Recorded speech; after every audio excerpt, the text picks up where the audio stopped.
ஆதியாகம புத்தகம் 3ஆம் அதிகாரம் 8ஆம் வசனத்தில் கூட இதை பார்க்கலாம்.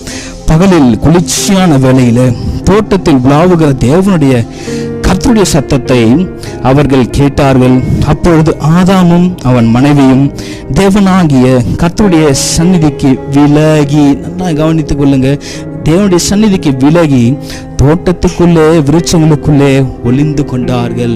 தேவ சமூகத்தை, அதாவது தேவனுடைய பிரசன்னத்தை விட்டு இந்த மனுஷங்க பாவம் செய்து அந்த உன்னதமான அனுபவத்தை இழந்து போயிட்டு ஆண்டவர் கொடுத்த அப்படிப்பட்ட ஒரு பிரியாரிட்டி, அப்படிப்பட்ட ஒரு வேல்யூ, அல்லேலூயா, அப்படிப்பட்ட ஒரு ஆசீர்வாதத்தை இந்த மனுஷங்க இழந்ததினால, பாவம் பிரவேசித்ததுனால, அவர்கள் இருளிலே சென்றதுனால என்ன நடந்தது பாருங்க, எல்லா விதமான ஆசீர்வாதத்தையும் இழந்து போயிட்டாங்களாம். அல்லேலூயா. இப்போ ஆண்டவர் கூப்பிடுறாரு, ஆதாமே நீ எங்கே இருக்கிறான்னு ஆண்டவர் கூப்பிடுறாரு. ஆண்டவருக்கு நல்லா தெரியுங்க, இந்த ஜனங்க 2